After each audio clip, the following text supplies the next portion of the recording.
श्री राम समर्थ सार्थ श्रीमद्दास बोध दशक नववा गुणरूप समास दहावा संदेह वारण। हे प्रचितीची उत्तरे कळती सारास सार विचारे मनन ध्यासे साक्षात्कारे पावन होई जो। हा जो विषय सांगितला तो माझ्या अनुभवाचा आहे। सारासार विचार केला तर माझा अभिप्राय ध्यानात येईल। हे झाले श्रवण, त्यावर मनन करावे, त्यातून निधिध्यास लागला की आत्मसाक्षात्कार होईल, साक्षात्काराने पवित्र होऊन जावे। इति श्रीदास बोधे गुरु शिष्य संवादे संदेह वारण नाम समास नववा समाप्त। समास दहावा स्थिती निरूपण। या समासामध्ये श्री समर्थांनी परमार्थाचा साध्य दृष्ट्या आणि साधन दृष्ट्या समारोप केला आहे। परमार्थ अंतरंगाचा आहे, बहिरंगाचा नाही। येथे मुख्य अंतर्निष्ठा हवी। परमार्थामध्ये आपण जे ध्येय ठेवतो त्याच्याशी आपले अंतरंग तादात्म्य पावते। देवतांची भक्ती करणारा देवलोकास जातो, पितरांची भक्ती करणारा पितृलोकास जातो, भूतांची भक्ती करणारा भूतलोकास जातो। अर्थात निर्गुण परब्रह्माची उपासना करणारा स्वतः निर्गुण ब्रह्मरूप बनतो। श्रीमद भगवद्गीतेमध्ये भगवान श्रीकृष्ण स्वच्छपणे सांगतात की याती देवव्रता वेदान देवान पितॄनः यान्ति पितृव्रतः भूतानि यान्ति भूतेज्या यान्ति मद्याजिनोपि मामः। अर्थ, देवांची भक्ती करणारे देवलोकांस, पितरांची भक्ती करणारे पितृलोकांस, भूतांची भक्ती करणारे भूतलोकांस आणि माझी ईश्वराची भक्ती करणारे मला येऊन पोहोचतात। भगवंताची ओळख करून घेण्यातच मानवी जन्माचे खरे सार्थक आहे। मीपणाचा शोध करता करता साऱ्या दृश्याचा निराश होतो। शेवटी शुद्ध आत्मा शिल्लक उरतो। अखेर सोहम, मी तोच आहे असा साक्षात्कार होतो। हीच परमार्थाची खरी खूण आहे। एखाद्या रंकास राज्यपद प्राप्त झाले म्हणजे त्याच्या जीवनात सर्व बाजूंनी बदल घडून येतो। त्याचप्रमाणे जीव ब्रह्मस्वरूप झाला की त्याच्या जीवनात आमूलाग्र फरक पडतो। साधन करता करता साधक स्वतः साध्य रूप बनतो, मग त्यास काही करण्याचे शिल्लक उरत नाही।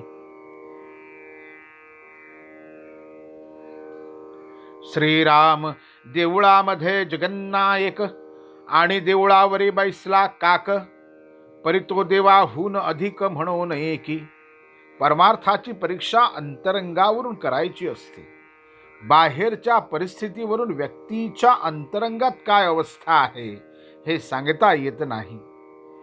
समजा एका देवळात देव आहे, त्या देवळाच्या शिखरावर एक कावळा बसला।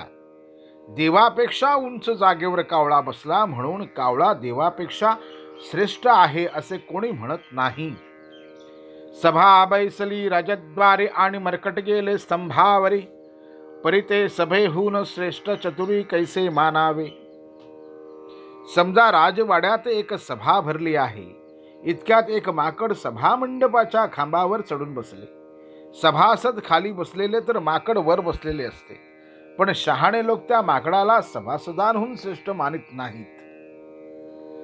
ब्राह्मण स्नान करून गेले आणि बकतैसेची बैसले, परी ते ब्राह्मणा परीस भले कैसे मानावे। काही ब्राह्मण तळ्यात स्नान करून काठावर डोळे झाकून ध्यानस्थ बसले। तेथे काही बगळे तसेच डोळे झाकून बसले, तरी ते बगळे ब्राह्मणांपेक्षा श्रेष्ठ मानता येत नाही। ब्राह्मणामध्ये कोणी नेमस्त, कोणी झाले अव्यवस्थ आणि स्वान सदा ध्यानरत, परी ते उत्तम नव्हे। ब्राह्मणांमध्ये काही नियमाने वागणारे तर काही अव्यवस्थित वागणारे असतात, पण कुत्रा सदा ध्यानस्थ बसल्याप्रमाणे डोळे झाकून बसतो, तरी तो ब्राह्मणांहून श्रेष्ठ मानता येत नाही। ब्राह्मण लक्ष मुद्राणे मार्जर लक्ष विषयी शहाणे, परी ब्राह्मणा परीस विशेष कोणे म्हणावे तयासी। एखाद्या वस्तूकडे अत्यंत एकाग्र लक्ष देण्याची सवय कित्येक ब्राह्मणांपाशी नसते. मांजर एखाद्या वस्तूकडे अत्यंत एकाग्र होऊन पाहू शकते, तर ते ब्राह्मणांपेक्षा श्रेष्ठ मानता येत नाही. ब्राह्मण पाहे भेदा भेद मक्षिका सर्वास अभेद, परीतीस झाला ज्ञानबोध तो हेतो न घडे की. ब्राह्मण भेदाभेद पाहून वागतो. एखादी माशी कोठेच कोणताही भेद पाहत नाही. तिला उकिरडा आणि उत्तम अन्न दोन्ही सारखेच असतात. असे असले तरी माशीला आत्मज्ञान झाले आहे असे शक्य नाही. उंच वस्त्रे नीचल्याला आणि समर्थ उघडाच बैसला, परी तो आहे परीक्षेला परीक्षवंती. समजा एखाद्या कनिष्ठ प्रतीच्या माणसाने भारी कपडे घातले आहेत आणि एखादा थोर पुरुष उघडाच बसला आहे, तर खरी परीक्षा करणारे जाणते लोक त्यांमध्ये श्रेष्ठ कोण व कनिष्ठ कोण हे बरोबर ओळखतात.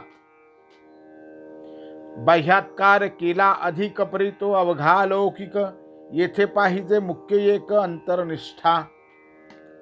बाहेरून पुष्कळ थाट केला तर तो व्यवहारातून चालून जातो, पण परमार्थामध्ये मुख्य अंतरनिष्ठा लागते. ती नसेल तर परमार्थ लटका पडतो. अंतरनिष्ठा म्हणजे आत्मनिष्ठा होय. लौकिक बरा संपादिला पर्यंतरी सावध नाही झाला, मुख्य देवास चुकला तो आत्मघातकी. आत्मज्ञान झाले तरच जीवन सार्थकी लागले, नाही तर वाया गेले. आपला मीपणा खरा नाही. खरा मी कोण आहे याचा शोध घ्यावा. मीपणा बाजूस सारून सोहमचा अनुभव घ्यावा. एखाद्याने व्यवहारामध्ये उत्तम लौकिक मिळवला, पण अंतर्यामीच्या स्वरूपाकडे लक्ष दिले नाही, तर मुख्य देव त्यास प्राप्त होत नाही. असा मनुष्य आत्मघातकी होय. तो स्वतःच स्वतःचा घात करून घेतो. देवास भजता देवलोक, पित्रास भजता पित्रलोक, भूतांस भजता भूतलोक पाहिजेत. श्रीराम समर्थ.